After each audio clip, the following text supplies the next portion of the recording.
bien bonjour à tous et à toutes.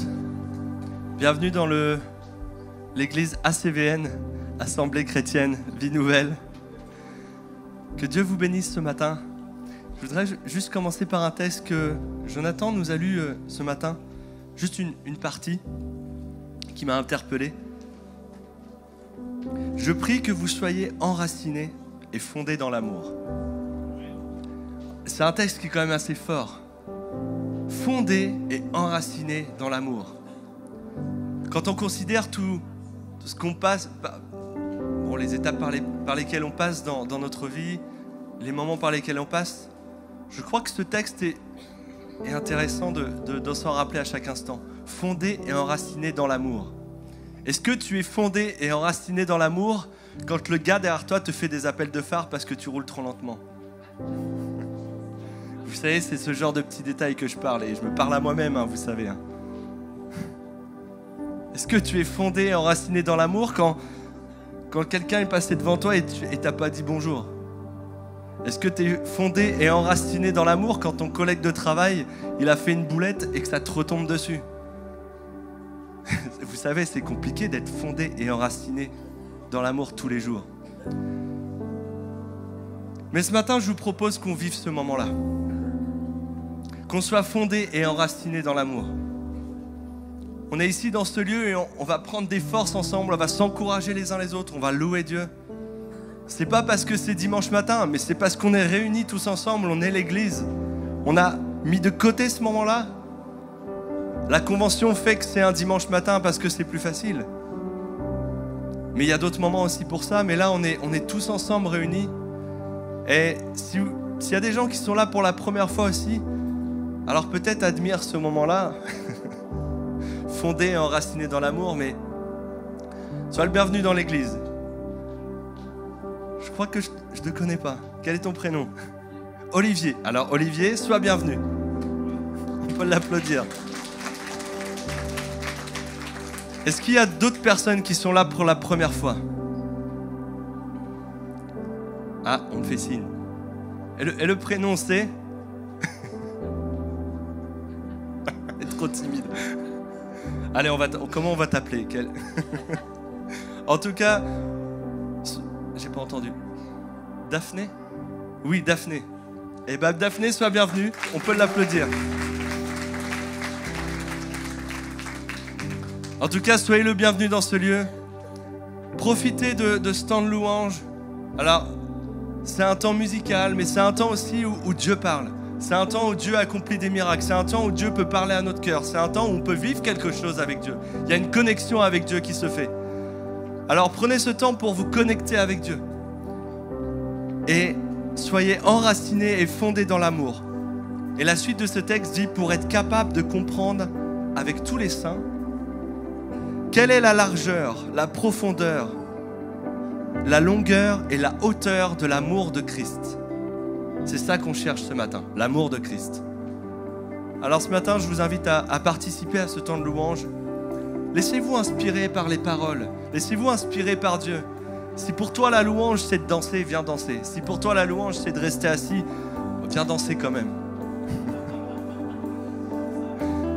Ok? Que Dieu vous bénisse.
Reçois favorablement ma prière au Seigneur, tous les sentiments de mon cœur. Ô Éternel, mon rocher, puissant libérateur, mon âme s'éveille devant ta grandeur. Sois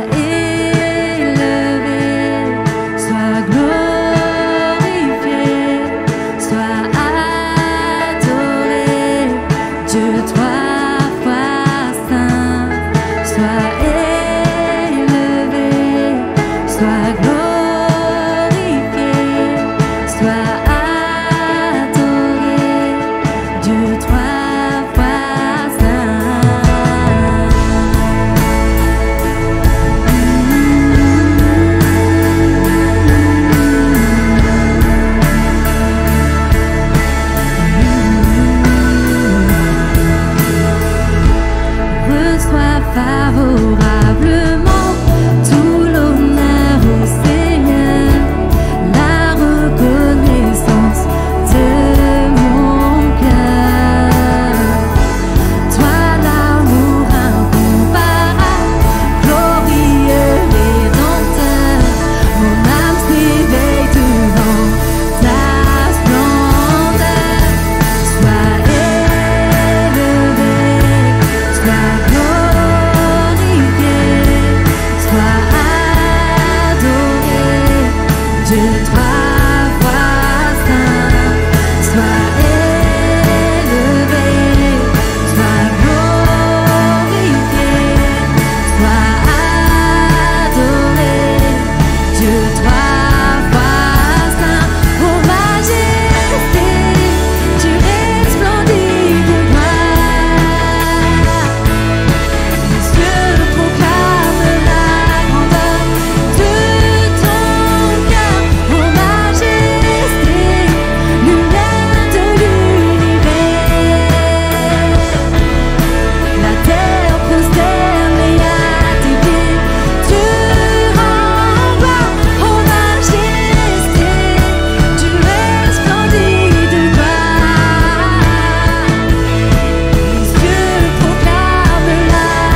sois adoré, Dieu trois fois saint, sois élevé, sois glorifié, sois adoré, Dieu trois fois saint, sois élevé, sois glorifié,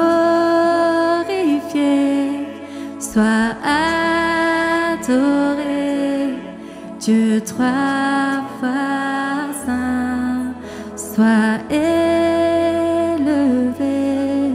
sois glorifié, sois adoré, Dieu trois fois saint.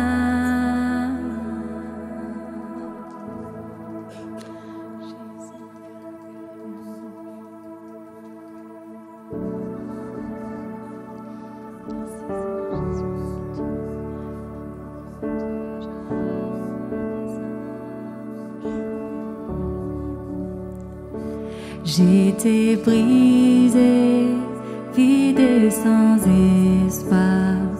Ta grâce m'a trouvée, m'a restaurée. Je n'ai rien à moi, mais tel que je suis, tu me libères, tu me libères.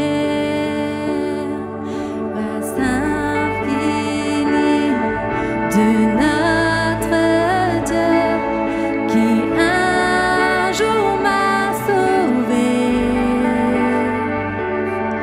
J'allais errant de lieu en lieu quand tu m'as retrouvé.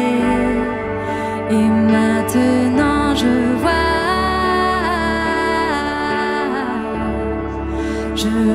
l'amour, la grâce dans tes yeux, donnant ta vie pour moi, me ramenant de la mort à la vie.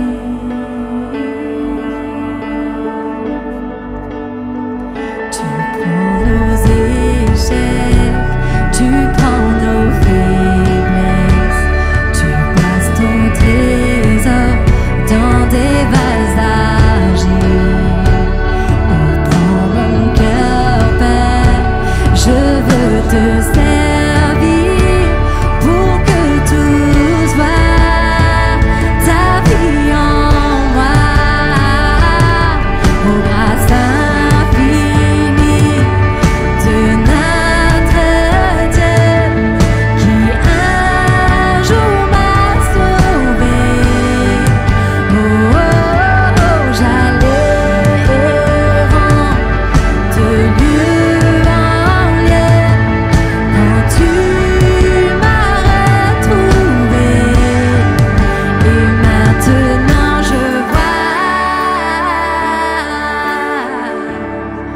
je vois l'amour, la grâce dans tes yeux, donnant ta vie pour moi,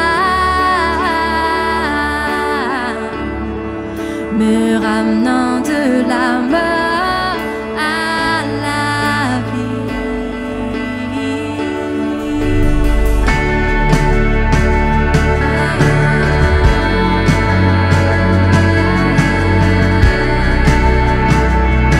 Merci pour cette vie nouvelle.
tournant ta vie pour moi, me ramenant de la mort à la vie.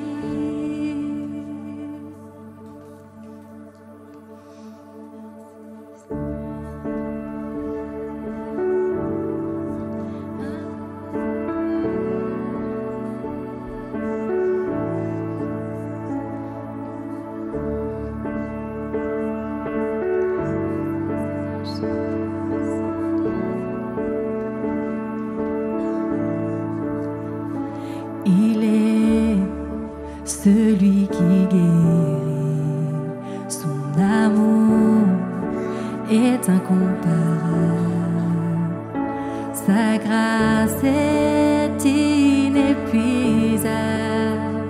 son bras, un abri pour le faire, augmente ma foi,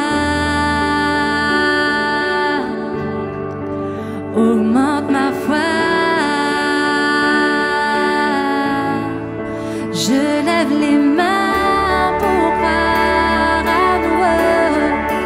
Tu es mon refuge, tu es ma force. Quand je passe en mon cœur les choses que tu as faites, je vois que tu es fidèle.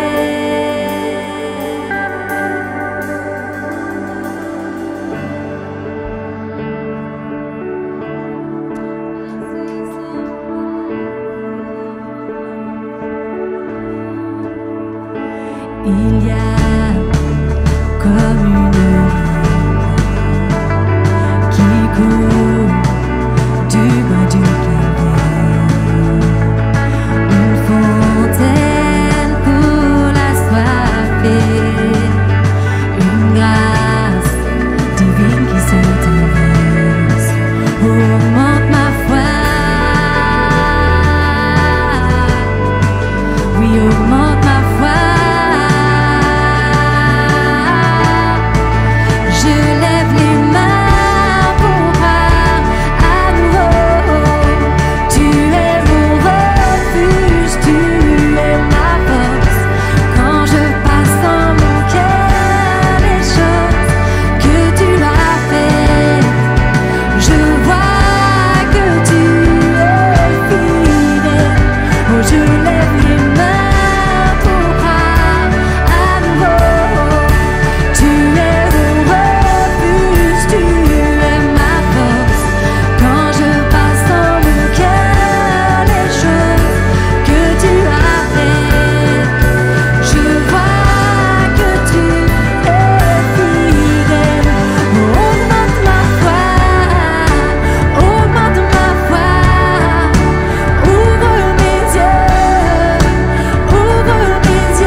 Oh oui, je vois que tu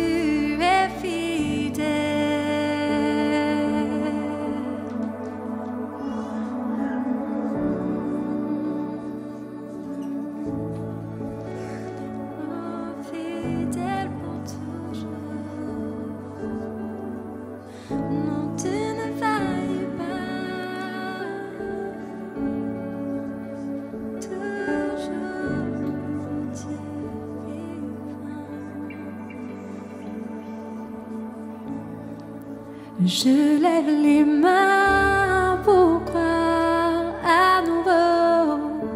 Tu es mon refuge, tu es ma force. Quand je passe en mon cœur les choses que tu as faites, je vois que tu es fidèle. Oui, tu es bon, bon, oh, tu es bon, bon, oh, tu es bon, bon, oh, tu es bon, bon, oh, tu es bon, bon, tu es bon, bon, chantons, tu es bon, bon, tu es bon, bon, tu ne me laisseras, non, tu ne me laisseras jamais. Tu ne me laisseras jamais. Non, tu ne me laisseras jamais. Oh, tu ne me laisseras jamais. Oui, tu es bon, bon, tu es bon en tout temps, bon, oui, tu es bon,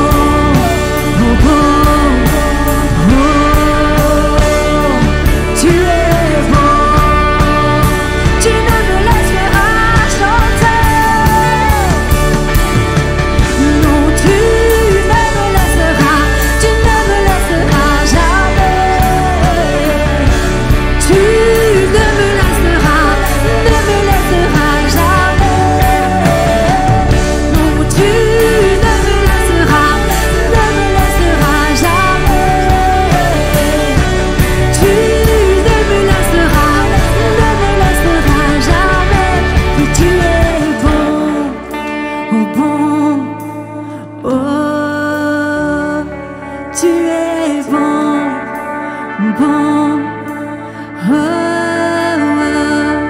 tu es bon, bon, oh,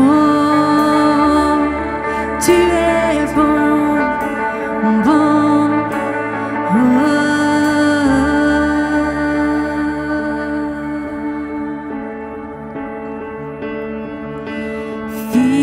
fidèle, tu es fidèle, à jamais tu seras fidèle, tu es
suis mon repos,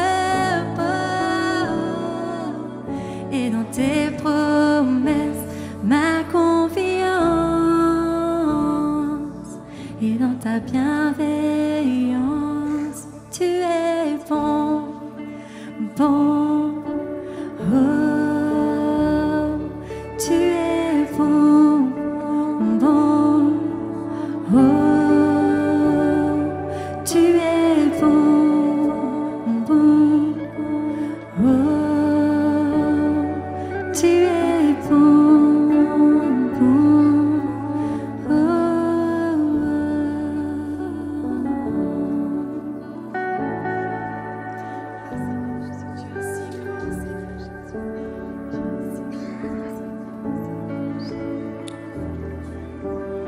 Je me sens poussé vraiment à vous partager ce que Dieu met sur mon cœur et je crois que Dieu veut encourager ceux qui doutent de la fidélité de notre Dieu. Tu es passé par des moments compliqués, des moments difficiles qui te font douter aujourd'hui de la fidélité de Dieu. Et j'ai ces paroles qui tournent en boucle depuis le début du culte. Compte les bienfaits de Dieu, mets-les devant tes yeux. C'est un chant avec lequel on a grandi, mais le Seigneur te parle ce matin et te dit, souviens-toi de mes œuvres passées. Souviens-toi des miracles passés que j'ai faits dans ta vie. Compte-les, mets-les tous devant tes yeux. Et tu verras que le doute s'en ira. Le doute s'en ira.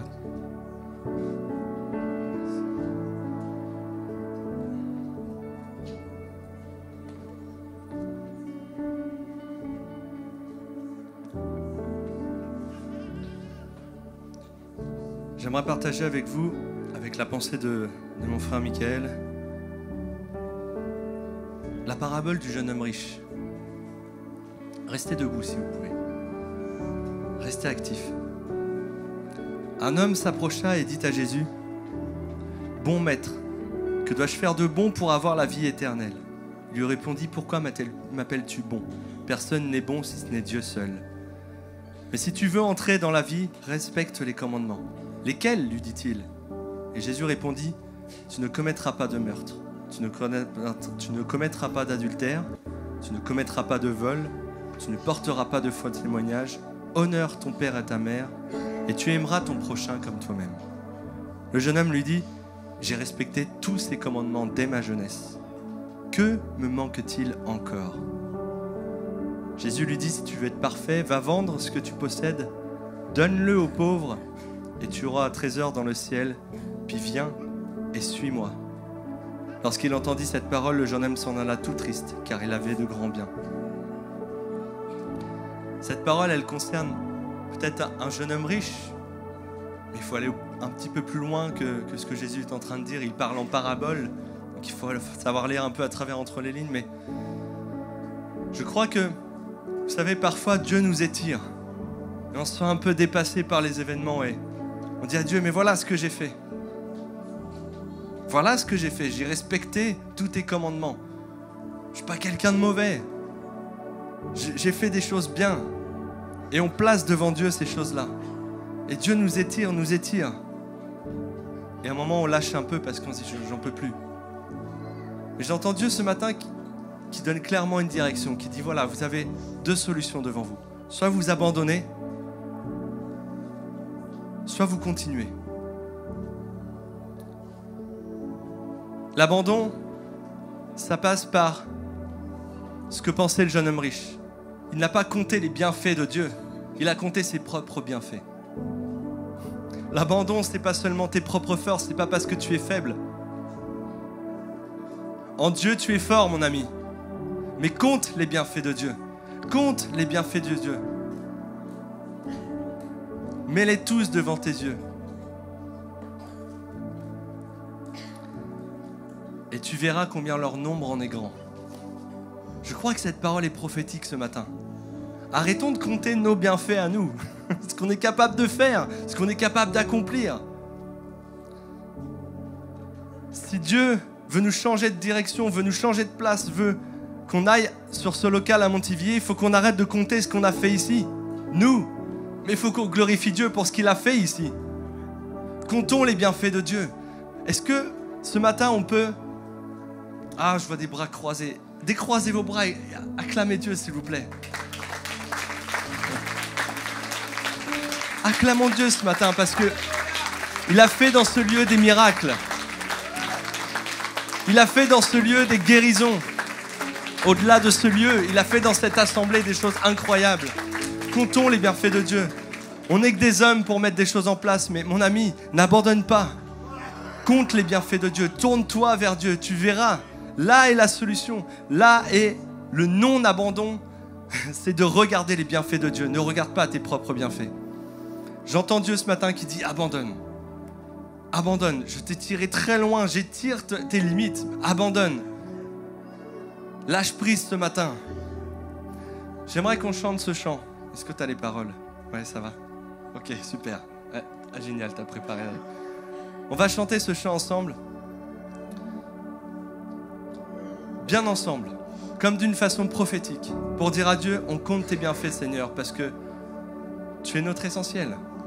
Tu es ce que nous avons de meilleur. Tu es ce qui donne notre joie. Amen. Est-ce qu'on est ancré dans l'amour ce matin? Amen.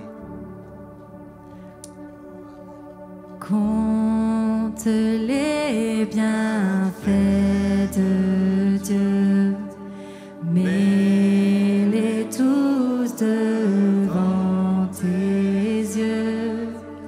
Tu verras en adorant combien le nombre en est grand. Compte les bienfaits de Dieu, mets-les tous devant tes yeux. Tu verras en adorant combien le nombre en est grand. Amen. Amen. On va prendre juste un temps de prière ce matin. On va juste laisser un peu de piano et prenons la place pour exprimer à Dieu notre reconnaissance. Si certains veulent prier à haute voix, qu'ils prient à haute voix. Si d'autres veulent murmurer, qu'ils murmurent. Mais laissons Dieu, laissons... Vous m'avez compris.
Seigneur, tu as vu nos faiblesses, Seigneur. Durant encore toute cette semaine, nous voulons vraiment, Seigneur, ce matin, nous apporter devant toi, demander pardon pour nos transgressions. Pour que, Seigneur, toute condamnation soit ôtée, Seigneur, des cœurs du monde. Que le sang de Jésus qui parle toujours depuis la terre, parle, Seigneur, à nos vies, de nos vies devant toi, Seigneur. Que la justice de Dieu nous couvre ce matin encore. Parce que c'est ce que tu as fait pour nous, Seigneur. Nous refusons les mensonges de l'ennemi sur les vies ce matin. Et nous te donnons gloire. Seigneur, merci, Seigneur, de nous visiter. Chacun pour sa part, Seigneur, dans nos particularités. Reçois nos louanges ce matin. Reçois notre adoration, la reconnaissance de nos cœurs et l'hommage, Seigneur, de nos vies. Dans le nom de Jésus. Alléluia. Voilà l'agneau de Dieu qui a ôté les péchés du monde. Alléluia. Oui, Seigneur, nous sommes bien petits et faibles. Nous sommes bien petits et faibles, mais toi, Seigneur, tu es grand. Et merci pour l'espoir que tu es, l'espoir que tu nous donnes de vivre avec toi. Et merci pour ta vérité. Qui tu es, Seigneur Jésus, nous sommes reconnaissants. Notre Dieu, nous te bénissons pour ton amour, ta fidélité, ta grâce, tes compassions qui se renouvellent chaque matin. Seigneur, ce n'est pas nous qui t'avons aimé, mais c'est toi qui nous as aimé le premier. C'est toi qui es venu nous chercher. Et dans ton livre de vie, tu as écrit nos noms avant la fondation du monde. Ton amour, Seigneur, est insondable. Ton amour est mystérieux. Ton amour est incompréhensible. Cet amour qui t'a poussé à donner ta vie pour nous, Seigneur. Avec mes frères et sœurs ce matin, nous voulons te témoigner notre reconnaissance. Te dire merci. Proclamer que tu es le seul Dieu. Les dieux des nations ne sont pas Dieu. Ils n'ont pas créé l'univers. C'est toi qui as donné à l'être humain la respiration et la vie. Et nos vies sont dans ta main. Et tu es fidèle comme nous l'avons chanté tout à l'heure. Merci pour ta grâce. Oh notre Dieu, rien n'est comparable à toi. Gloire, louange, magnificence, honneur à l'agneau de Dieu qui a ôté les péchés du monde. Alléluia.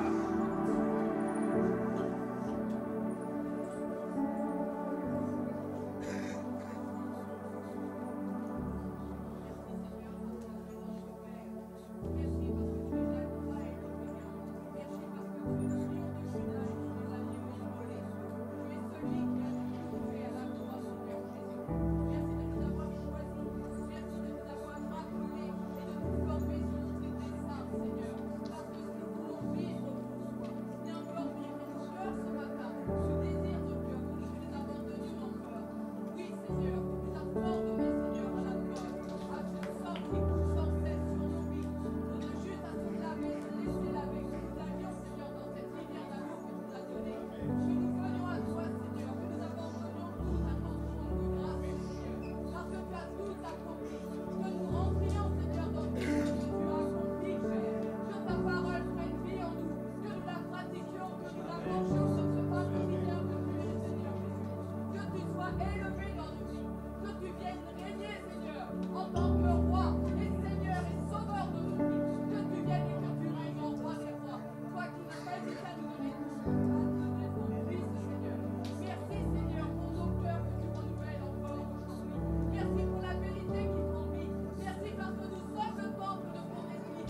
Fais-nous grâce et prie à toi sans cesse pour que la paix qui est dans les cieux soit dans le cœur, dans notre cœur, dans notre âme, dans nos vies, parce que tu es notre bon berger. Oh Père, vraiment, ouvre tes cœurs d'adorateurs et qu'on te connaisse plus et que cette parole prenne vie en nous et qu'on soit fondé en Jésus-Christ. Amen. Amen. On va continuer ce temps de reconnaissance et notre sœur avait un témoignage à apporter. On va lui laisser la place. Bonjour à tous. Voilà, ce matin, je voulais apporter un petit témoignage à l'église que j'avais écrit. Et justement, le sujet du culte et les chants de louange, voilà, parle de la fidélité, de la bonté de Dieu. Et c'est par mon témoignage que vous voulez aussi parler de ça. Donc, merci Seigneur, et merci de m'avoir poussé à monter jusqu'à cette estrade pour faire ce témoignage. Parce que la bonté et la fidélité de Dieu sont intimement liées. J'ai subi une opération en juin dernier où l'Éternel et les anges, par leur bienveillante présence, étaient à mes côtés. À nouveau, je viens d'être opérée. J'ai prié. Et j'avais toute confiance que notre Père serait là, près de moi, au contrôle de tout.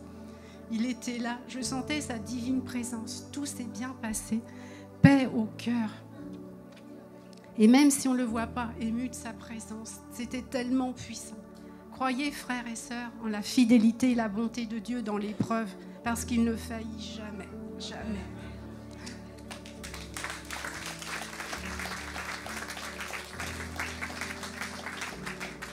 Merci pour ce témoignage.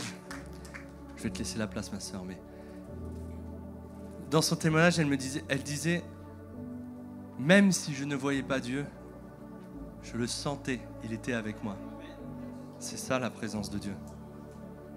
Vous savez, on peut avoir la science, on peut avoir toute chose pour essayer de prouver quelque chose.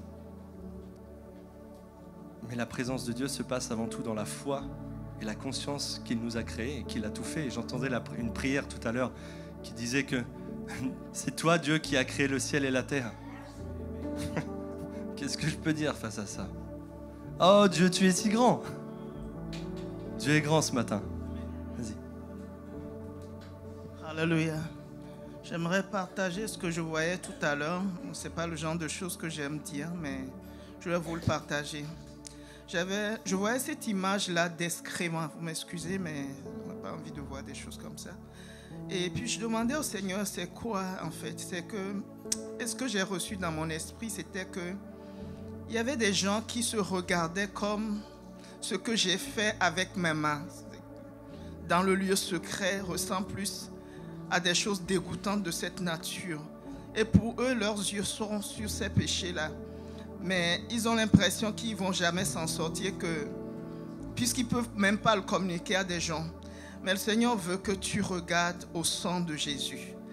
Il te met au défi d'invoquer le nom de Jésus et de demander la puissance du sang de Jésus sur ce péché-là. Vous savez de quoi je veux parler dans le lieu secret? C'est des choses que vous faites avec vos mains. Donc je ne veux pas donner plus d'explications que ça, ce n'est pas nécessaire, mais les gens qui sont concernés se reconnaîtront. Mais le Seigneur veut ce matin vous mettre au défi devant le nom de Jésus par son sang. Amen. Amen. On a eu un témoignage concernant ce que nous apporte notre sœur la semaine dernière de notre frère Joël qui était pris par la pornographie et qui nous disait, pour s'en délivrer, il a dû comprendre que ce n'était pas par ses propres forces. Peu importe le péché, peu importe ce qui domine ta vie, si tu veux t'en sortir, ce n'est pas par tes propres forces. Dieu a fait ça à la croix. Et Dieu va nous rappeler ce matin que tu peux t'en sortir peut-être un temps par tes propres forces. Peut-être que tu peux te battre seul. Mais Dieu ce matin te dit, je veux me battre avec toi. Je suis avec toi. Ce n'est pas par tes propres forces. Et je vous avoue que quand j'ai entendu ce témoignage, je me suis dit, mais pas par ses propres forces. Mais qu'est-ce que ça veut dire? Et j'ai posé plusieurs fois la question à Dieu cette semaine en me disant, mais pas par mes propres forces. Comment, Seigneur, on peut sortir d'une situation sans que ce soit mes propres forces? Mais ça me concerne quand même. Vous savez, ça interroge parfois ce genre de choses. On se dit, mais je parle pas forcément de la pornographie ou autre chose, mais je parle de n'importe quel autre péché, la colère, vous savez, tout ce qui peut concerner chacun d'entre nous ici. Comment je peux m'en sortir sans que ce soit mes propres forces, mais que ce soit moi quand même? Mon avis, je t'invite à être le temple du Saint-Esprit. Laisse Dieu diriger ta vie. Laisse Dieu faire quelque chose en toi. Abandonne l'accusation de l'ennemi. Ne laisse pas l'ennemi t'accuser. Ne laisse pas l'ennemi te dire voilà qui tu es. Mais laisse Dieu dire voilà qui tu es. Voilà ce que tu es. Ce que tu es, je l'ai pris à la croix. Ce que tu es, je suis mort avec et ressuscité. Ce que tu es, je l'ai fait mourir à la croix. Est-ce qu'on a conscience de ça ce matin? Dieu est juste, il est parfait, sans péché. Il est mort avec nos péchés. Ce matin, peut-être qu'il y a un temps aussi pour... mais je crois que ce sera un temps individuel. Ce sera à chacun d'entre nous de s'en remettre à Dieu. De dire à Dieu, j'abandonne de mes propres forces. Non pas j'abandonne et je laisse ça de côté, mais j'abandonne mes propres forces et je te laisse le contrôle, Seigneur. Laisser le contrôle à Dieu, ça ne veut pas dire tout abandonner et puis l'oublier. Ça veut dire se plonger dans la parole. Ça veut dire se plonger dans la prière. Ça voudra dire peut-être déclarer un temps de jeûne. Ça voudra dire peut-être lutter en esprit et en vérité. Ce ne sera pas juste abandonner. Ça va être abandonner mes propres forces et considérer que mes forces, elles se situent dans la lecture de la parole de Dieu, dans la prière, dans la présence avec mon Dieu, dans la présence de Dieu. Oh, soyez bénis ce matin. Est-ce que vous vous sentez bénis ce matin par Dieu? Amen. Ok, je vais laisser la place aux annonces. On va continuer notre temps de culte. Paloma, si tu veux bien venir. Merci. Parfait.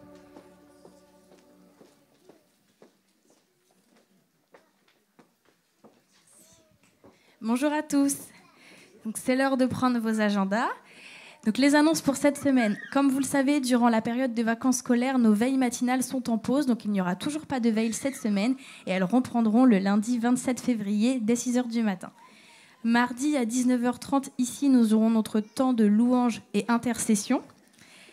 Influence, samedi 25, vous vous retrouvez à partir de 9h15 à la salle des fêtes de Béraud au quartier de l'Eure pour votre temps de speed meeting. On vous en avait déjà parlé. Ce sera vraiment un temps entre professionnels et avec vous pour parler de l'orientation, pour parler de tout plein de choses qui vous attendent.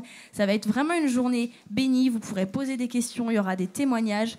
Mobilisez-vous, soyez nombreux parce que vous allez richement être bénis et recevoir plein de choses. Influence également, comme vous le savez, depuis plusieurs dimanches, il y a des ventes de gâteaux pour que la conférence multitude pour la jeunesse, pour que le coût soit réduit et que les jeunes en maximum puissent participer à un coût qui est plus abordable, surtout pour les familles avec plusieurs enfants. Donc à la fin du culte, ils continuent de vendre des gâteaux justement pour payer cette conférence. Au stand Connexion aujourd'hui, c'est Aline et Stéphanie Cognam qui vous accueillent. Donc si vous êtes nouveau, si vous avez des questions, n'hésitez pas à aller les voir. Elles se tiendront disponibles à la fin du culte. Et puis si vous souhaitez vous inscrire à la newsletter, etc., c'est aussi vers elles que ça se passe. Et enfin, on vous remercie pour votre fidélité dans les dîmes et offrandes. On vous rappelle que vous pouvez continuer de les adresser par virement en précisant le motif et votre nom. Et puis vous pouvez toujours les adresser par chèque et espèces dans la boîte grise qui se trouve au fond. Bon culte!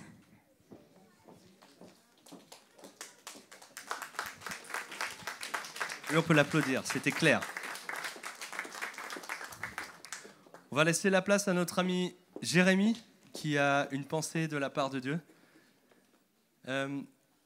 Thierry, notre pasteur, est actuellement en temps de repos, donc on peut que se réjouir qu'il ne soit pas là ce matin, même si on aime bien l'avoir. Et Jonathan est parti bénir une autre assemblée aux alentours de Rouen, j'ai plus le nom de la ville exactement. Mais ils pensent bien à vous ce matin et ils sont avec nous en esprit, je le crois. Jérémy, c'est tout à toi.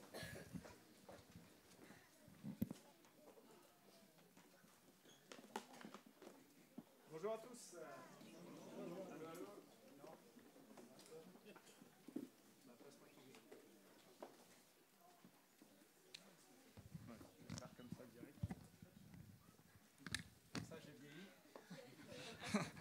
Bonjour à tous.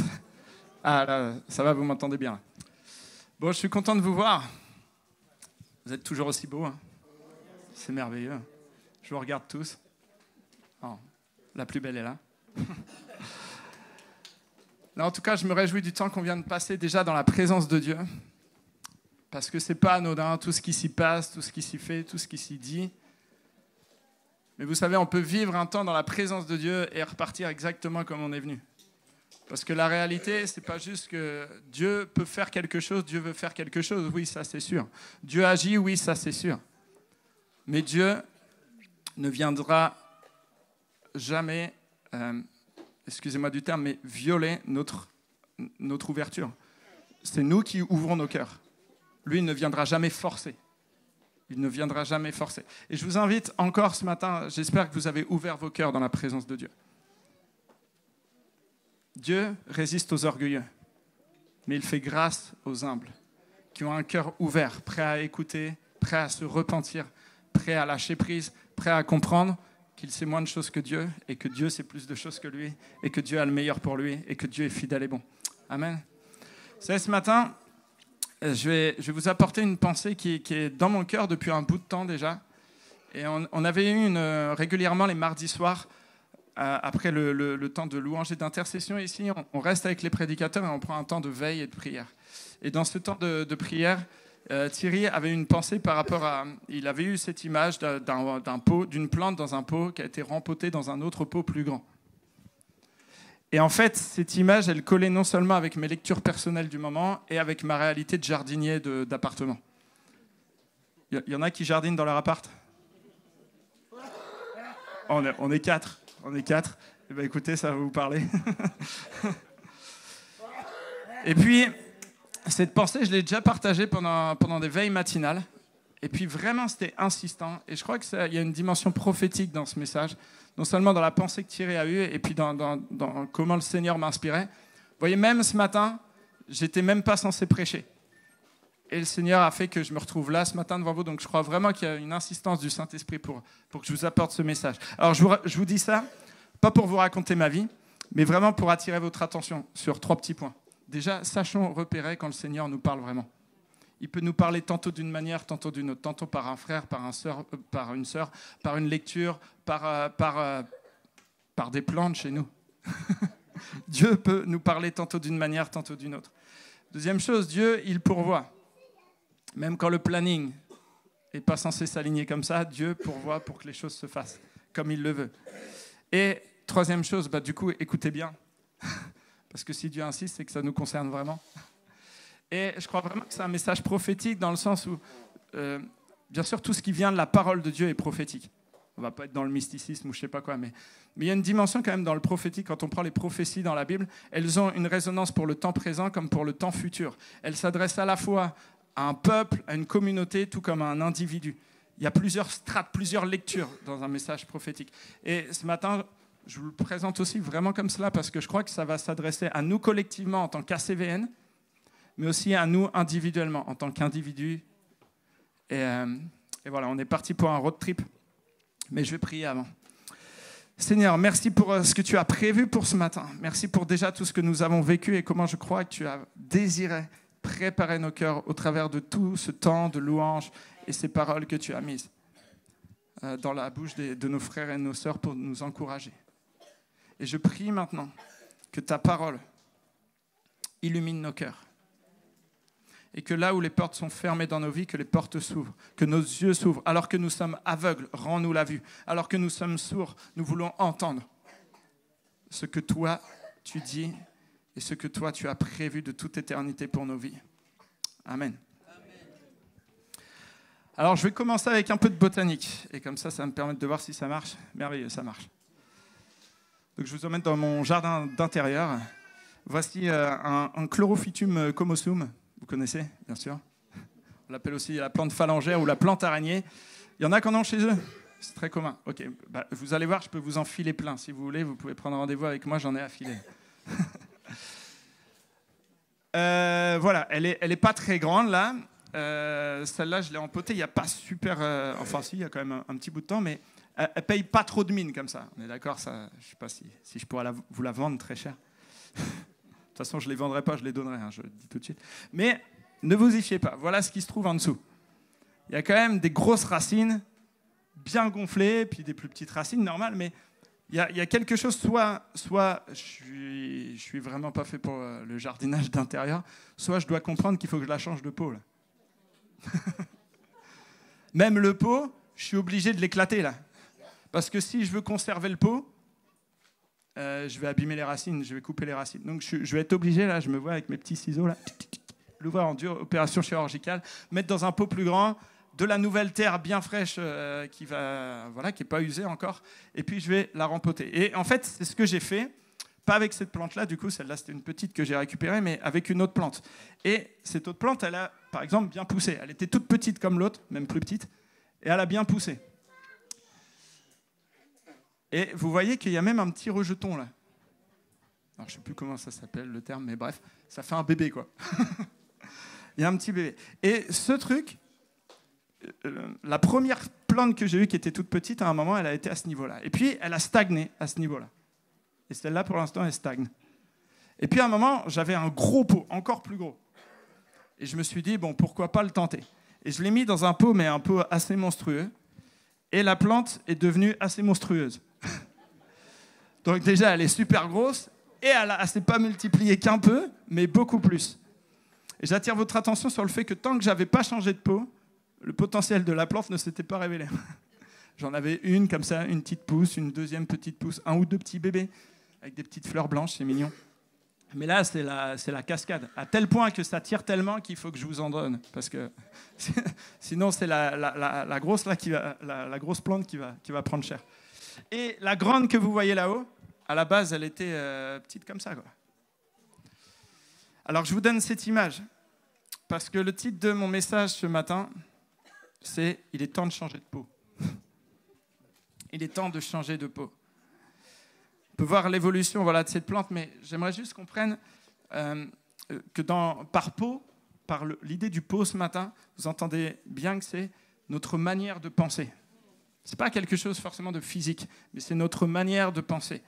Le cadre de notre compréhension, dans lequel on a grandi jusque-là, ce avec quoi on s'est construit jusque-là, ce qui nous a sécurisé jusque-là, les principes avec lesquels on s'est construit. Finalement, la vision qu'on a du monde, de Dieu, de ce qu'il attend de nos vies, tout ce qu'on a compris jusque-là, et bien ce matin, le message de Dieu, c'est il est temps de changer de peau.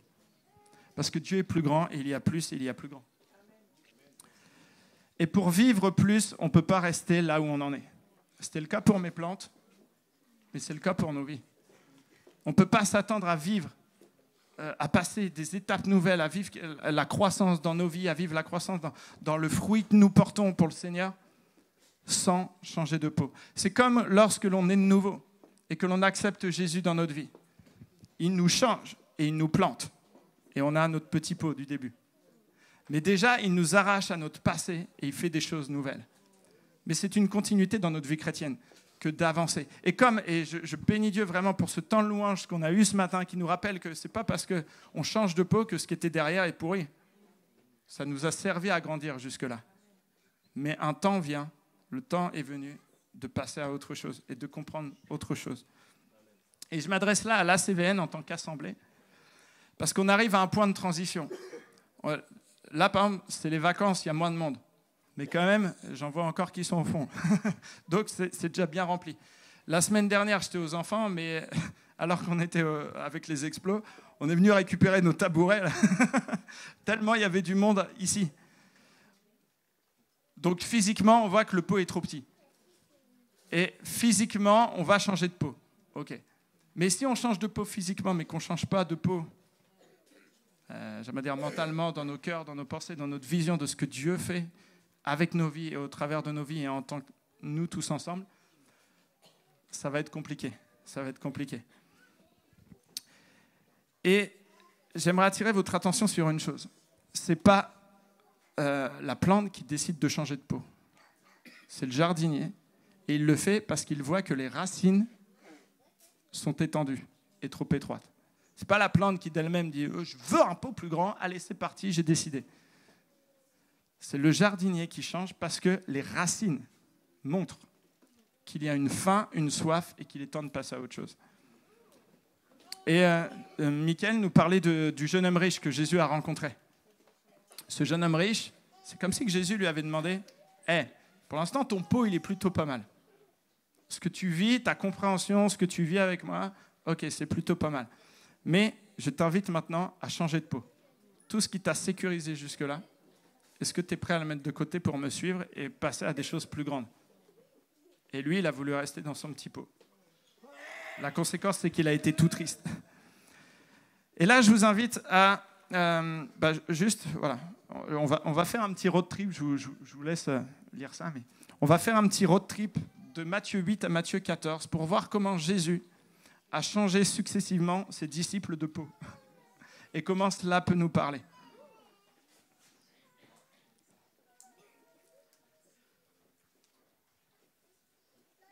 C'est bon, vous avez lu? Alors, dans le contexte de ce qu'on va lire, on va lire dans Matthieu 8, 18, je vais vous l'afficher, mais le contexte, c'est que Jésus vient de prêcher, on appelle ça le sermon sur la montagne. Il fait toute une série d'enseignements sur une montagne où il y a des personnes qui sont là, qui l'écoutent, et il enseigne. Et déjà, lors de ces enseignements, il annonce déjà qu'il va falloir changer de mentalité. C'est dans ces fameux enseignements qu'on retrouve Jésus qui dit « Vous avez entendu qu'il a été dit à nos ancêtres, tu ne commettras pas de meurtre. Tout homme qui tue un autre mérite de comparaître devant le juge. » On a envie de dire c'est normal, logique. Pas besoin de Jésus pour comprendre ça après. « Eh bien moi je vous déclare, dit Jésus, tout homme qui se met en colère contre son frère mérite de comparaître devant le juge. Celui qui dit à son frère « imbécile » mérite d'être jugé par le conseil supérieur, et celui qui lui dit « idiot » mérite d'être jeté dans le feu de l'enfer. » Là déjà ça calme. Et là, déjà, il élargit les pensées. Waouh, le pot dans lequel tu avais une petite compréhension. Moi, j'élargis ta compréhension. Wouh, ça fait bizarre d'un coup. On se sent petite plante. C'est dans ce sermon aussi qu'il dit « Vous avez entendu qu'il a été dit, tu ne commettras pas d'adultère. Eh bien, moi, je vous déclare, tout homme qui regarde la femme d'un autre en la désirant a déjà commis l'adultère avec elle en lui-même. » Jésus élargit encore. Et vous pensez d'une manière selon votre justice. Mais moi, mon pot, il est plus grand et vous ne voyez pas plus loin que le bout de votre nez. Mais moi, j'ai autre chose. Et c'est de ça dont on parle ce matin, un élargissement par rapport à ce qu'on a toujours connu ou ce qui nous paraît juste. On doit s'aligner non pas sur nos principes limités, mais sur les principes infinis et immuables de Dieu. Et Jésus finit ce discours avec la parabole des deux maisons. Une qui est fondée sur le sable, une qui est fondée sur le roc. La tempête vient, celle qui est sur le sable n'est pas enracinée, n'a pas de fondation et s'écroule. Celle qui est enracinée, qui a des fondations, tient bon. Et après tel discours, Jésus connaît un succès fou. Les foules viennent à lui. Parce que, en général, quand c'est nouveau, ça attire quand même. Et Jésus connaît un succès fou à ce moment-là. Les gens le suivent. Et alors qu'ils le suivent, il guérit les malades et les foules viennent encore plus à lui et il y a un gros succès. Mais même s'il y a un gros succès, Jésus est conscient qu'il faut aller plus loin. Et on arrive là. Ça, c'était le contexte. Matthieu 8, 18. Jésus, voyant une foule autour de lui, donna l'ordre de passer sur l'autre rive. Il y avait un lac autour duquel Jésus circulait beaucoup et prêchait beaucoup. Et il était sur la face ouest du lac. Et là, Jésus, pour la première fois, dit, on va passer sur la face est du lac. On va passer de l'autre côté du lac.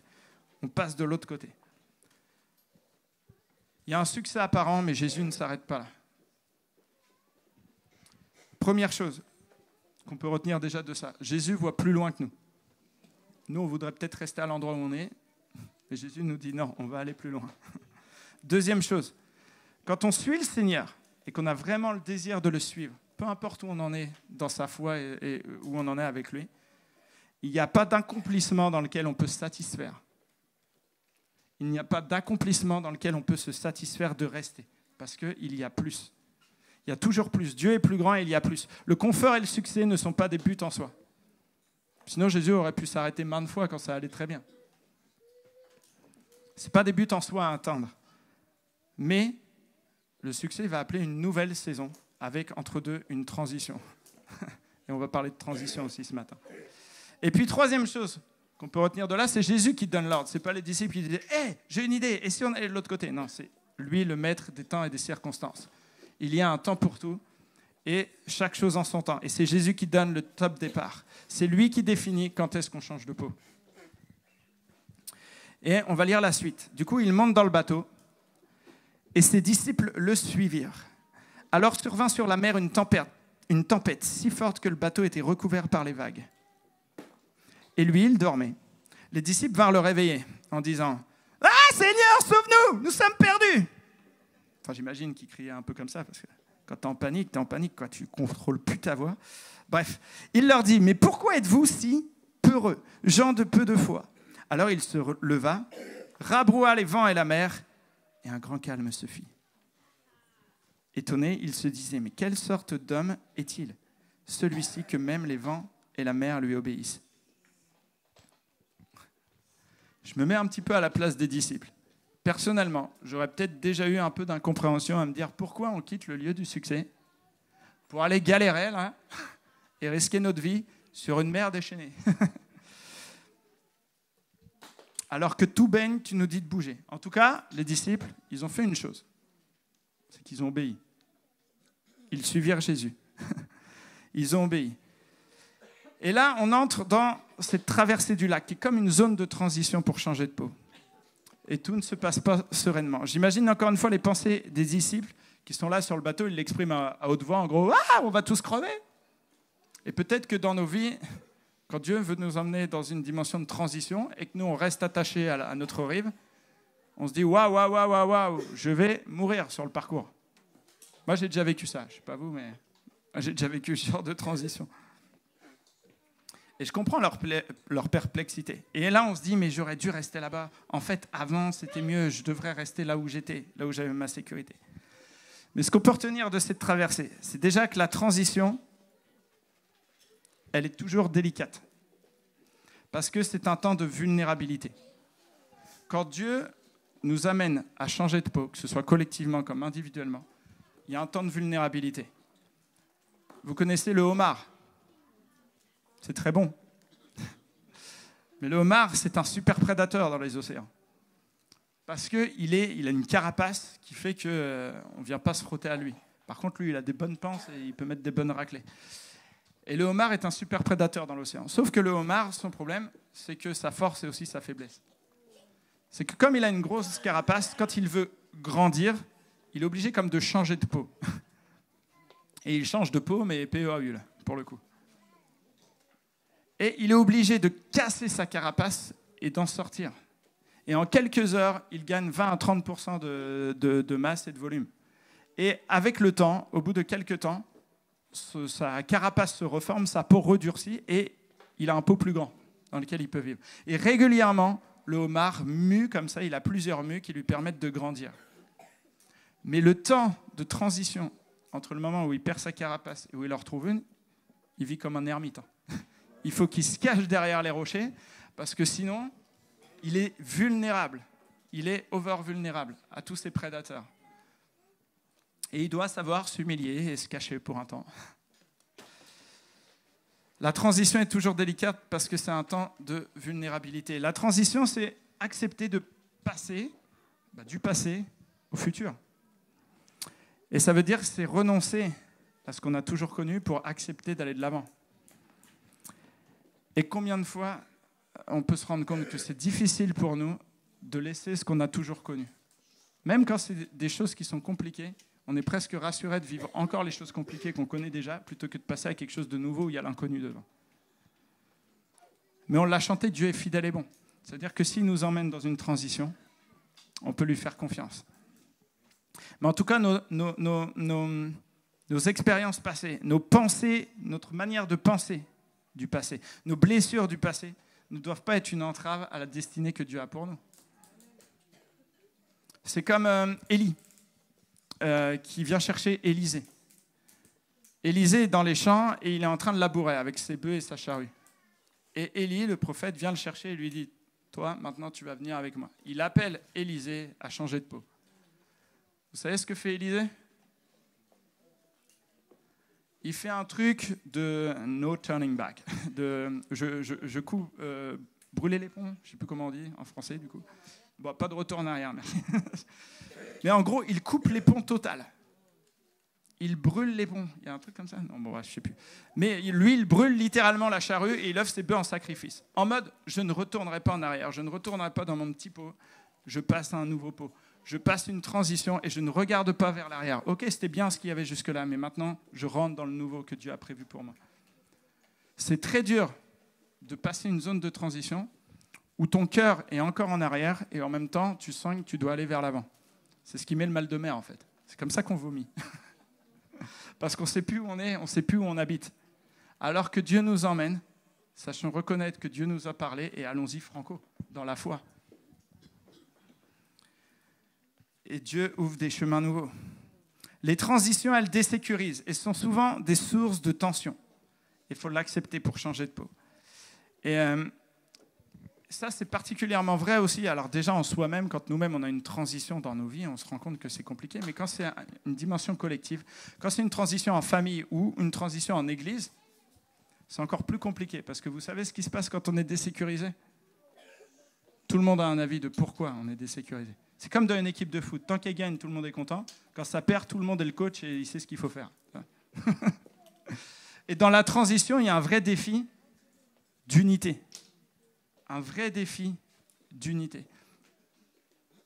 Il faut savoir où on va, et si la transition est collective, il faut savoir où on va ensemble. Il faut savoir que c'est bien Dieu qui nous envoie et où on va. Il y a un vrai défi d'unité. On imagine là, j'imagine les disciples dans la barque. Alors qu'ils étaient partis, il y avait peut-être ceux qui disaient « Purée, je le savais !» en pleine tempête. Je le savais qu'on aurait dû rester de l'autre côté. Enfin, moi, j'avais dit, j'avais voté, on reste là. Et puis les autres qui disent « Non, mais attends, Jésus, il nous a dit de le suivre. Peut-être faut le réveiller. » Non, mais tu rigoles, on va pas réveiller Jésus. Non, mais t'es fou. De toute façon, moi, je voulais qu'on achète une super voile qui tient contre les tempêtes. Toi, t'as pas voulu. Voilà, on aurait dû dépenser l'argent ici. Maintenant, voilà, il y aurait eu ma voile, on serait bien. Je sais pas, ça se trouve, ils se sont embrouillés comme ça. Ce que je veux dire, c'est que dans une zone de transition et de tension, quand on est en mode collectif, ça peut être compliqué. Et j'espère, et je prie qu'on ne soit pas là-dedans, alors que nous, on va être en transition physique. Il va y avoir des choix qui seront faits, des choses qui seront faites. J'espère qu'on sera dans une même unité de l'esprit, nous efforçant de préserver le lien de la paix entre nous.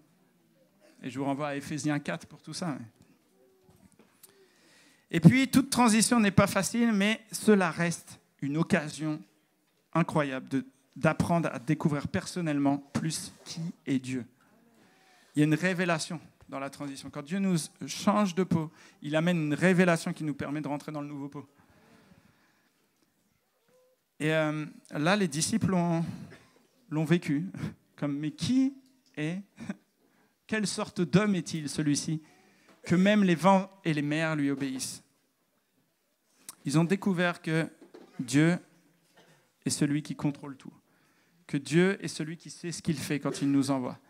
Dieu est El Shaddai, le Dieu tout suffisant, qui connaît toutes choses et qui pourvoit en toutes choses.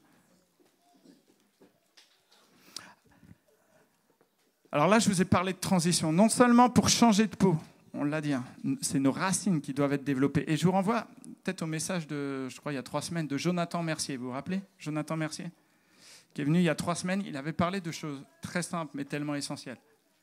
La prière, la parole de Dieu, la communion personnelle avec Dieu, c'est ça qui fait grandir nos racines. Et cultivons cela pour que nos racines grandissent. Mais attendons-nous, il faut être prêt. Et là, c'est mon rôle, c'est de vous préparer à ça. Attendons-nous alors que nos racines grandissent, à ce que Dieu va nous dire maintenant, il est temps de changer de peau. Et que ces temps de transition, on va les vivre. Que ces temps de transition, individuellement, on doit les vivre pour grandir. Mais parce que nos racines sont là et parce que Dieu est bon, il nous emmènera de l'autre côté. Et l'aventure continue. Jésus et les disciples arrivent finalement sains et saufs de l'autre côté. Et on va lire ce qui se passe. Quand il eut abordé sur l'autre rive, dans le pays des Gadaréniens, 2 démoniaques, sortant des tombeaux, vinrent au-devant de lui. Ils étaient si redoutables que personne n'osait passer par là. Ils lui crièrent : « Pourquoi te mêles-tu de nos affaires, fils de Dieu ? Es-tu venu ici pour nous tourmenter avant le temps ?» Il y avait, loin d'eux, un grand troupeau de cochons en train de paître, et les démons suppliaient Jésus : « Si tu nous chasses, envoie-nous dans ce troupeau de cochons. » Il leur dit : « Allez !» Et ils sortirent et s'en allèrent dans les cochons.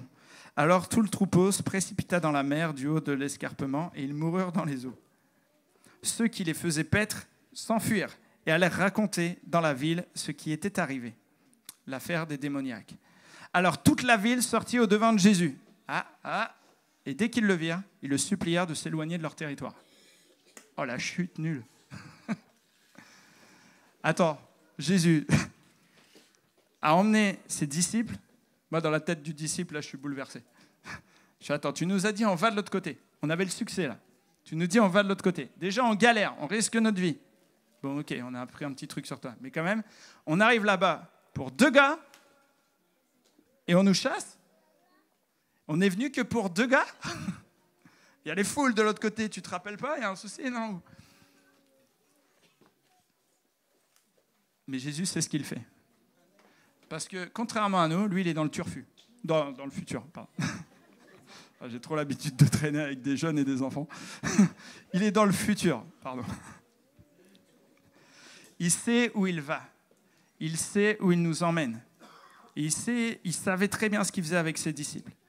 Et même si ses disciples n'en étaient pas encore conscients, même si nous, on n'est pas encore conscients de où Dieu nous emmène, tant qu'on a cette faim, cette soif, qu'on est accroché à Dieu et qu'on sent qu'on est dans une zone de transition, parce qu'on a cette faim, cette soif, on sait qu'on a nos racines. On sait que c'est Dieu qui nous emmène. Et alors, on peut lui faire confiance sur ce qu'il fait, même si on galère et qu'on ne voit pas beaucoup de fruits au début. Parce que Dieu sait ce qu'il fait. En tout cas, dans le texte, il n'est pas rapporté que les disciples ont réagi comme moi, j'aurais peut-être réagi. Et peut-être que c'est parce qu'ils ont déjà commencé à changer de peau dans leur mentalité. Et c'est juste après tous ces événements que Jésus va dire dans Matthieu 9, 17, « Personne ne raccommode un vieux vêtement avec un morceau de drap neuf, car la pièce tire sur le vêtement et il en résulte une déchirure pire. On ne met pas non plus du vin nouveau dans de vieilles outres, autrement les outres éclatent. Le vin se répand et les outres sont perdues. On met le vin nouveau dans des outres neuves, et l'ensemble se conserve. » Pour vivre du nouveau, il faut qu'on soit renouvelé. Et il faut qu'on change de peau pour accueillir le nouveau que Dieu veut nous donner.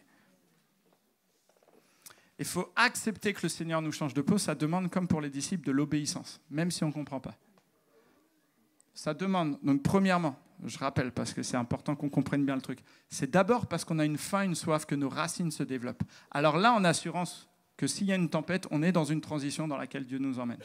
Si tu n'as pas tes racines, si tu n'as pas cette assurance, il n'est pas trop tard pour aller les chercher, mais c'est peut-être pas Dieu qui t'emmène quelque part, c'est peut-être toi qui t'es mis dans la tempête tout seul.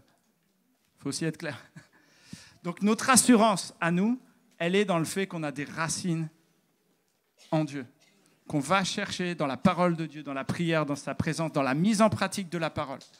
Et alors là, quand on est dans cette zone de transition, on a l'assurance. Mais ça demande quand même pour nous une dimension d'obéissance. Ce n'est pas parce qu'on a nos racines qui sont là. Ce n'est pas parce que Dieu dit « maintenant tu es prêt, je vais t'emmener » que si nous on ne collabore pas, il ne nous force pas, hein, comme je disais au début. Si nous on ne collabore pas, si nous on n'obéit pas, il ne va pas nous forcer. Mais on va peut-être repartir comme le jeune homme riche, tout triste. Ça demande de collaborer et d'accepter, d'obéir. Dans la suite des événements, dans Matthieu 9, Jésus et les disciples, du coup, retournent de l'autre côté du lac. Ça y est, ils retournent face ouest. Et le succès reprend comme avant. Sauf qu'il y a une petite variante déjà. Jésus ne va plus faire avec ses disciples comme il faisait jusque-là. Vu qu'il les a déjà amenés dans une nouvelle mentalité, il va les emmener encore plus loin. Il va leur confier une mission.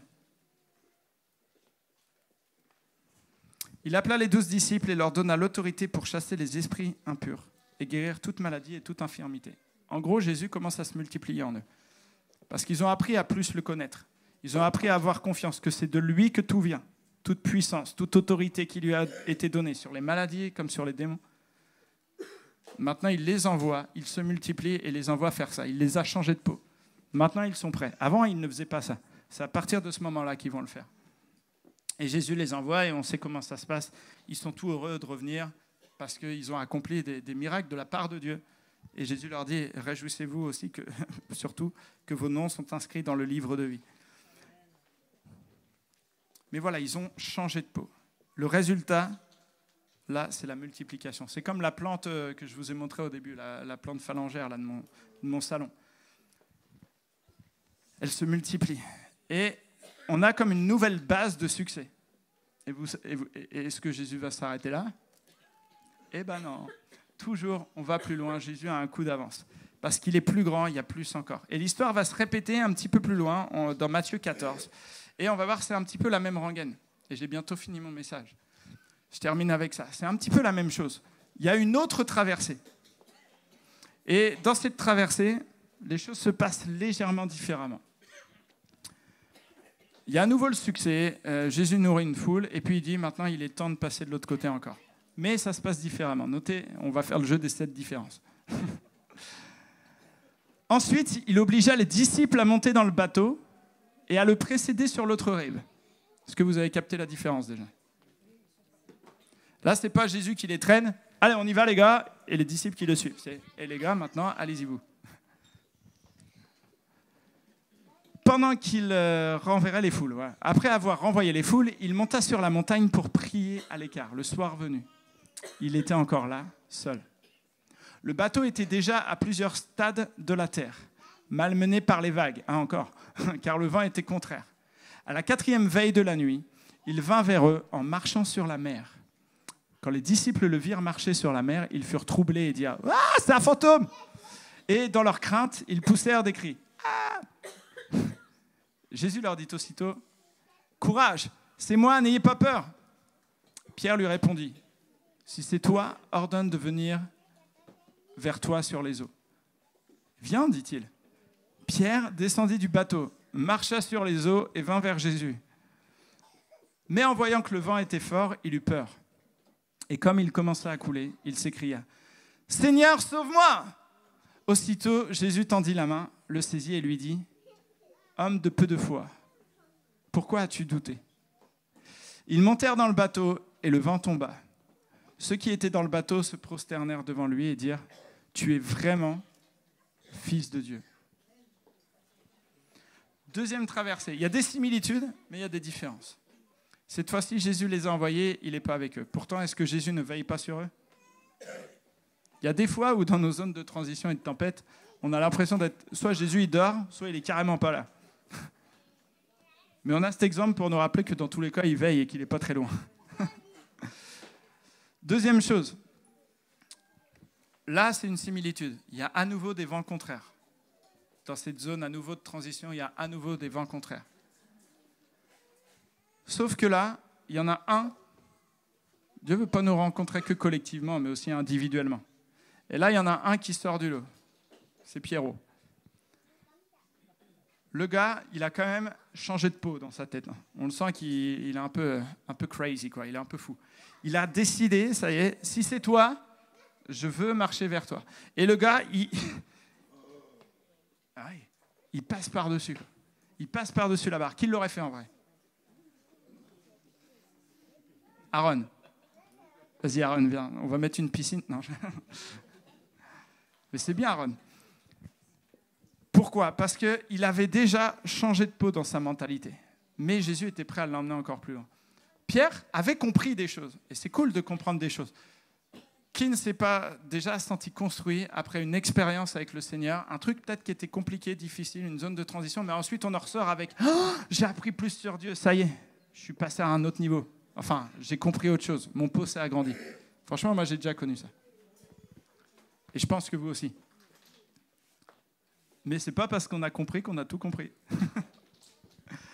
Et Pierre, il y va avec ce qu'il connaît et ce qu'il a compris. Sauf que quand il passe de l'autre côté de la barque, alors qu'il a lâché sa sécurité, alors qu'il y va dans la foi, eh ben ça ne l'empêche quand même pas à un moment d'avoir... Ses yeux lui ramènent les pieds sur terre. Enfin, sur l'eau, en l'occurrence. Pourquoi on a des yeux? Pour voir. Mais on n'est pas appelé à marcher par la vue, mais par la foi. Tant qu'il a marché par la foi, ça allait. Et alors qu'il est parti avec toutes les bonnes intentions de foi du monde, à un moment donné, son regard a été attiré sur autre chose que sur Jésus et il a commencé à couler. Et vous savez quoi? C'est pas un drame de couler. Moi, j'ai déjà coulé. Je suis déjà parti en mode j'ai la foi, tout ça. Et puis au bout d'un moment, j'ai coulé. Il y en a d'autres ici. Est-ce que je suis mort? Pas encore. Et je suis pas mort. Pourquoi? Parce que même quand on coule, c'est pas un problème. Jésus est toujours pas loin. Et il n'est pas loin pour nous relever et pour prendre le temps avec nous. Mais parfois, on coule tout simplement parce qu'on croit qu'on a tout compris et on y va comme des warriors. Et puis, on s'éclate. Et puis, on peut juste dire une chose encore. Et là, c'est la rengaine qui se répète. Ça, c'est le point commun. Seigneur, sauve-nous. Seigneur, sauve-moi. Seigneur, je suis dépendant de toi. Tout vient de toi et c'est qu'en toi que j'arriverai à m'en sortir.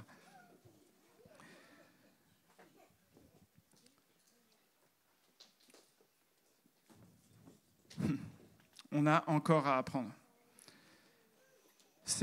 On prête à Socrate cette maxime. Ce que je sais, c'est que je ne sais rien. Et Albert Einstein, ça vous connaissez un peu? Eh bien, il a dit, plus j'apprends, plus je réalise que je ne sais pas. Ça s'appelle l'humilité, mais quand on découvre les grandeurs de Dieu, quand on apprend à connaître plus Dieu, ça nous amène forcément dans l'humilité. Et dans une zone de transition, alors que Dieu veut nous changer de peau, c'est pas le temps de s'enorgueillir, c'est le temps d'être encore plus humble. Parce que sinon, tu vas pourrir dans ton pot tout seul.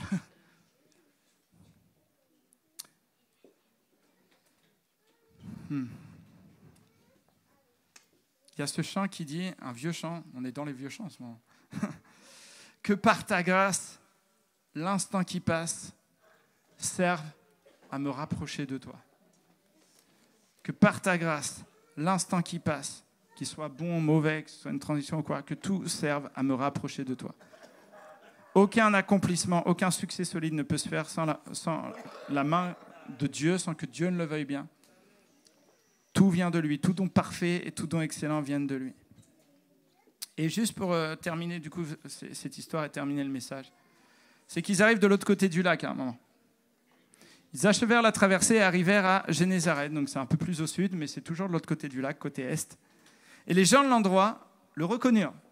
Ah, c'est le gars qui était venu chasser les démons il y a quelque temps, là, et qui avait pourri tout un troupeau de cochons. Sauf que là, ils le firent annoncer dans toute la région, et on lui amena tous les malades. On le suppliait de leur laisser toucher ne serait-ce que la frange de son vêtement. Et tous ceux qui le touchèrent furent sauvés.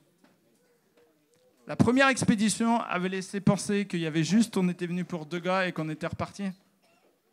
La deuxième expédition a montré qu'en fait, Jésus était vraiment dans le futur. Et qu'il savait qu'en faisant quelque chose de l'autre côté du lac, sa renommée allait se répandre et que quand il reviendrait, ce seraient les foules qui seraient là. Pour une croissance et une multiplication encore et encore. Quel changement par rapport à la première visite. Il s'est fait jeter à peine arrivé. Et là, on lui envoie tout le monde et il se produit la même chose que de l'autre côté du lac. Et j'aimerais terminer tout simplement avec ce verset, Romains 12, 2, qu'on connaît bien, mais revoyons-le à travers toutes les images qu'on vient de partager. Ne vous conformez pas aux habitudes de ce monde, dans le pot dans lequel vous êtes né. Et j'ai même envie de dire, ne te conforme pas au pot dans lequel tu es aujourd'hui. Parce que voilà ce que fait Dieu. Mais laissez Dieu vous transformer et vous donner une intelligence nouvelle. Vous pourrez alors discerner ce que Dieu veut, ce qui est bien, ce qui lui est agréable et ce qui est parfait. Et j'aimerais lancer un appel ce matin dans 2 directions.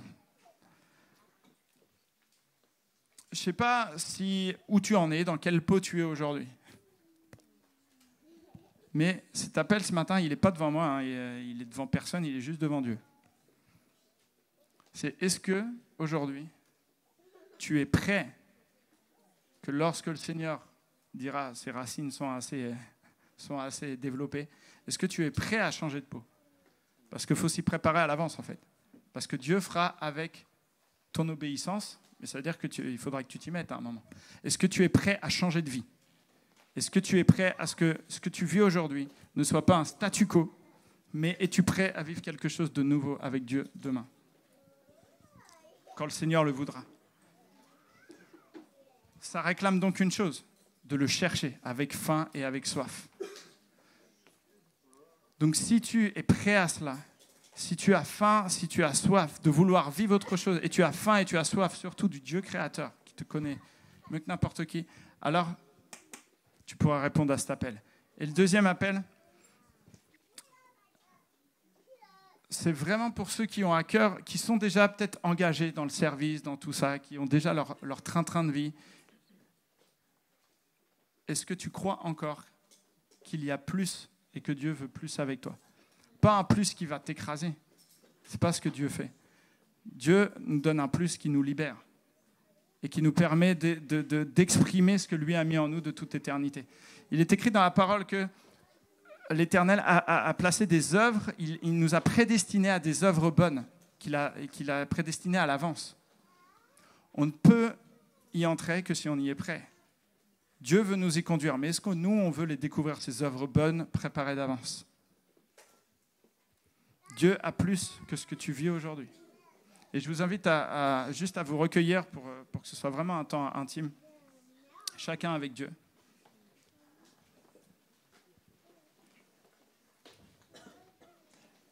Et peut-être juste qu'on se demande où on en est aujourd'hui. Dans quel pot as-tu conscience d'être aujourd'hui? C'est quoi ton pot là aujourd'hui? Est-ce que ton pot a été renouvelé et depuis combien de temps? Il n'est pas normal de rester dans le même pot pendant trop longtemps. Si le pot ne grandit pas, si la terre d'ailleurs n'est pas renouvelée, la plante meurt.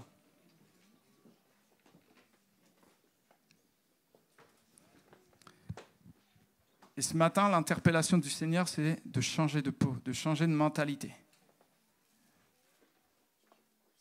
On a chanté la fidélité et la bonté de Dieu.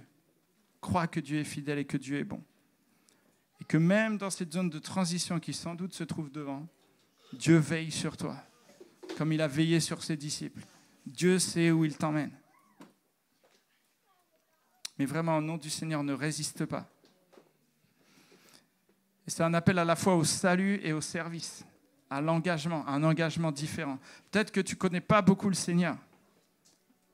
Peut-être que tu t'es jamais engagé avec lui. Ce matin, c'est une occasion pour t'engager avec lui. Et de reconnaître, Seigneur, j'étais dans un pot où j'étais en train de pourrir. Mais je reconnais maintenant, toi, le Créateur, qui connaît toutes choses et qui pourvoit en toutes choses, qui est fidèle et qui est bon. Je veux être prêt à changer de peau. Alors je veux être prêt à te chercher, à connaître qui tu es, à apprendre à te connaître, apprendre à te prier. Je veux être prêt à changer de peau quand tu le décideras. Mais ce matin, je veux faire ce choix de m'engager avec toi. Si c'est ton cas, je t'invite juste à te lever à la place où tu es ce matin. Si tu veux t'engager avec le Seigneur pour la première fois, juste lève-toi là où tu es. Comme pour montrer à Dieu, je suis prêt à changer de peau.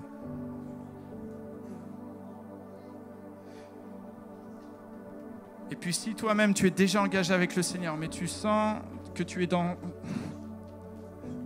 que tu résistes à passer d'un pot à un autre, ou que tu as perdu cette faim et cette soif et que tu ne te développes plus, alors c'est le temps de t'engager pour reprendre ta croissance et reprendre le chemin avec Dieu là où il veut t'emmener. Non pas vivoter, mais vivre la vie et l'aventure qu'il a prédestinée d'avance pour toi.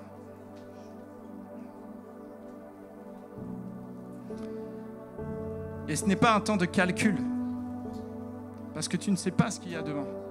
Tu ne sais pas ce qu'il y a devant. On ne sait pas ce qu'il y a devant. Personne ne le sait. Dieu seul le sait. Tout ce que je sais, c'est que je ne sais rien. Mais tout ce que je sais, c'est que Dieu sait. Et tout ce que je sais, c'est qu'il est fidèle et qu'il est bon. Et qu'il n'abandonne pas. Ce qu'il a juste besoin, c'est d'un cœur humble et obéissant. Et si tu veux répondre à cet appel, je t'invite juste à tendre les mains comme un plateau et dire Seigneur, voilà, je t'offre ma vie dans l'humilité et dans l'obéissance. Tu vois ce que je mets devant toi et exprime-le avec ta bouche. Exprime peut-être tes craintes, exprime tes doutes et exprime peut-être ce que tu as du mal à lâcher. Même confesse-le, j'ai du mal à lâcher ça, mais je veux le lâcher. J'ai du mal à te faire confiance, mais je veux te faire confiance. Exprime tout cela devant ton Dieu et présente-le devant lui comme un plateau. Prends tout, Seigneur. Seigneur Jésus, Esprit de Dieu, c'est ton esprit qui nous donne la force. C'est ton esprit qui nous conduit. Tu es fidèle et tu es bon. Tu n'abandonnes pas. Seigneur Jésus. Seigneur, je veux prier pour tout ce qui a été présenté devant toi ce matin. Sachant que tu ne dédaignes pas le moindre détail, le moindre soupir, la moindre parole qui est sortie des bouches, le moindre soupir inexprimable même. Et je prie, Seigneur, maintenant, dans la foi et avec tous mes frères et sœurs, Église, prions ensemble. Nous voulons prier pour que ce qui est déposé là devant toi, il n'y ait pas de retour en arrière.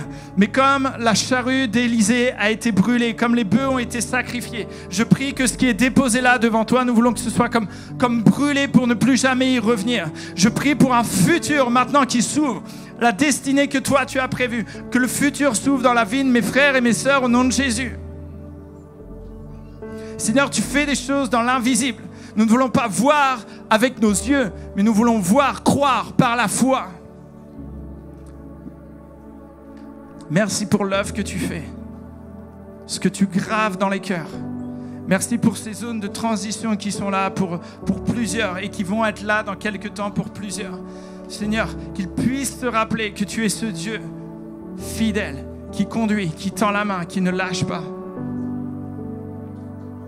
Je prie pour les racines de mes frères et mes sœurs, que ces racines soient profondes dans ta parole, dans ta présence. Renouvelle, toi qui nous donnes le vouloir et le faire.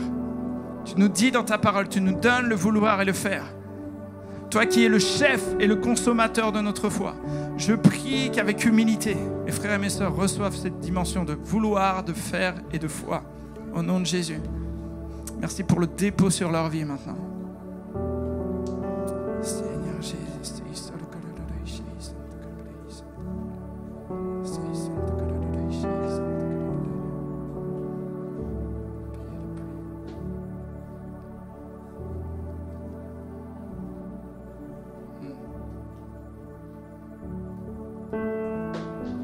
Je sens aussi qu'il y a un temps pour le pardon. Un temps pour demander pardon, un temps de repentance, pour demander pardon au Seigneur. De comme toute cette pourriture, cette moisissure qui est là dans le pot de nos vies. Il y a un temps favorable au pardon. Et je sens dans mon esprit, je ne sais pas si ça concerne une ou plusieurs personnes, mais que quelqu'un est particulièrement, en tout cas, interpellé par cette notion de pardon. Ne résiste pas, ne résiste pas, ne résiste pas. Dieu résiste aux orgueilleux, mais il fait grâce aux humbles. La liberté est dans un autre pot que celui dans lequel tu te trouves là. Renonce à ce pot d'amertume, renonce à ce pot de colère, renonce à ce pot d'incompréhension, renonce à ta justice. Seigneur, ton amour est là, Jésus. Ton amour est là, Jésus.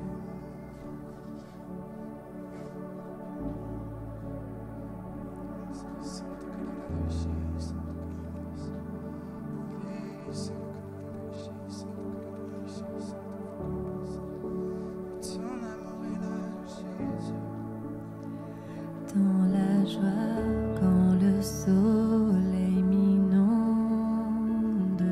sur les monts, ta présence abonde.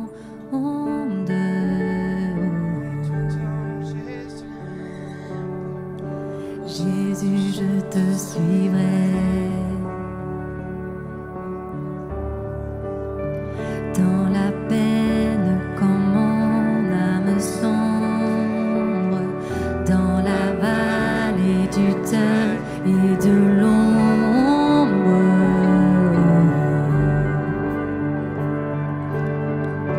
Jésus, je te suivrai.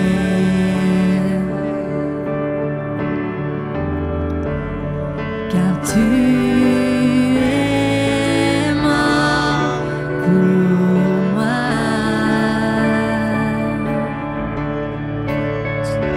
Et je vivrai pour toi. Rien ne m'arrêtera. Tu t'es offert sans rien garder. Tu as souffert pour me sauver. Quel amour.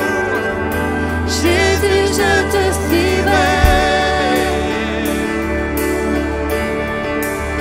Je t'aimerai plus que la vie, te servirai malgré le prix. Oh. Jésus, je te suivrai.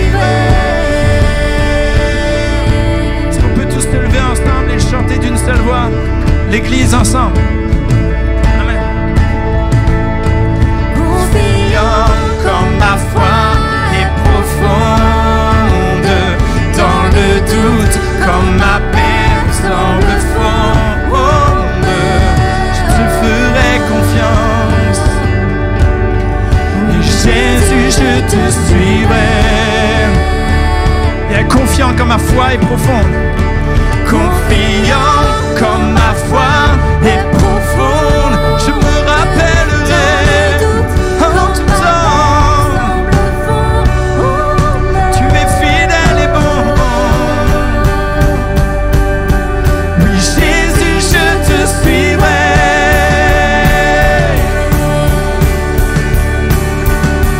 Car tu es mort pour moi.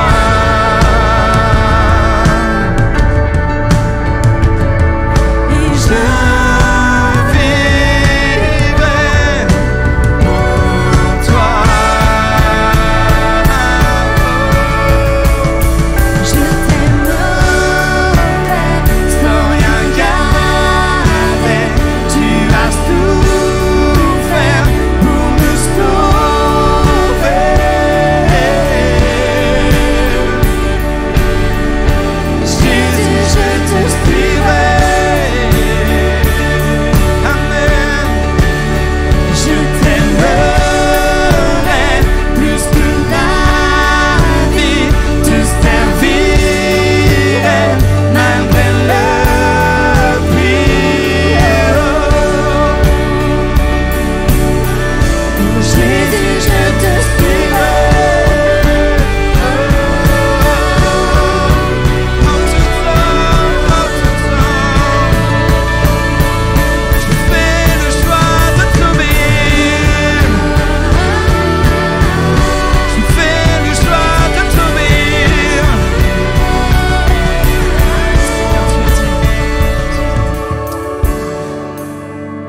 Seigneur, tu es digne.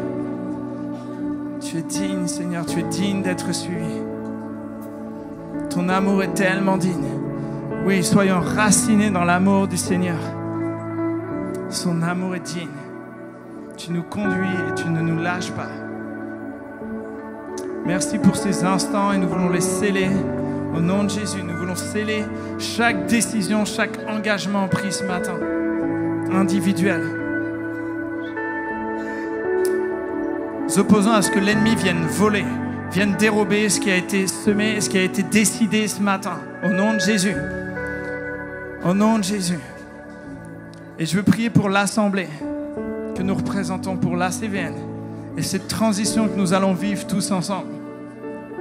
Seigneur, je prie pour l'unité de l'esprit, le lien de la paix, l'unité de vision, la confiance en toi. Donne-nous de ne pas regarder aux choses insignifiantes, mais donne-nous de rester les regards fixés sur toi.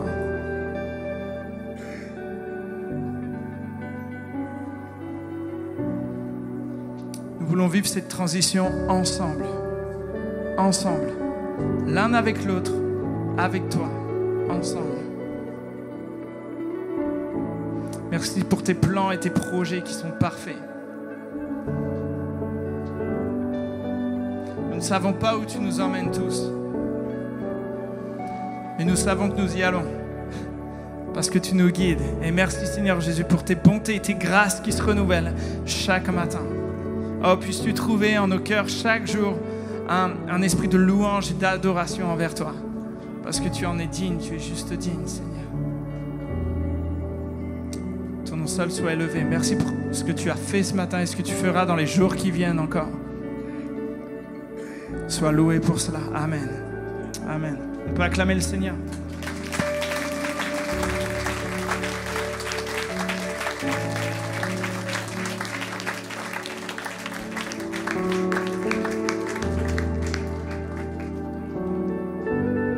Amen. On est reconnaissant ce matin de ce que Dieu a parlé. On peut aussi remercier Jérémy pour le travail qu'il a préparé aussi. Et ce matin, si vous vous sentez interpellé par quelque chose que Jérémie aurait pu dire, soyons ces chrétiens qui allons vérifier dans la Bible. Soyons ces chrétiens qui allons farfouiller et qui allons dire « Ah, il a dit ça, Jérémie, mais est-ce que c'est vrai ?» Ok, je crois que ce que Jérémie nous a dit venait de la part de Dieu, mais c'est aussi à nous de faire maturer ce qui a été dit. Et qu'on sorte de ce lieu, qu'on passe la porte, qu'on ne soit pas comme des gens qui, hop là, c'est oublié, c'est terminé. Alors si quelque chose t'a interpellé ce matin, si tu as entendu la voix de Dieu, eh ben prends ta Bible, va discuter avec un frère, une sœur, un ancien, un leader, peu importe. Parle-en, va vérifier dans la Bible, parle-en à Dieu aussi, ça se passe dans la prière. Mais laissons ces paroles aussi peut-être maturer en nous et que Dieu fasse son œuvre ce matin et le reste de la semaine. Soyez bénis. N'oubliez pas les frites saucisses par les jeunes. Ils sont à l'entrée et ils ne peuvent pas nous louper de toute façon. C'est pour les bénir, c'est parce qu'ils préparent une conférence multitude, ils ont besoin de financer ça. Alors n'hésitez pas, bénissez-les. Non, il n'y a pas? Oh non. On me fait signe que non. Bon, c'est pas grave, on peut les bénir autrement, c'est la vente de gâteaux, ok? Bon, en tout cas, bénissez les jeunes. Je crois que c'est important le temps qu'ils vont passer ensemble. Amen.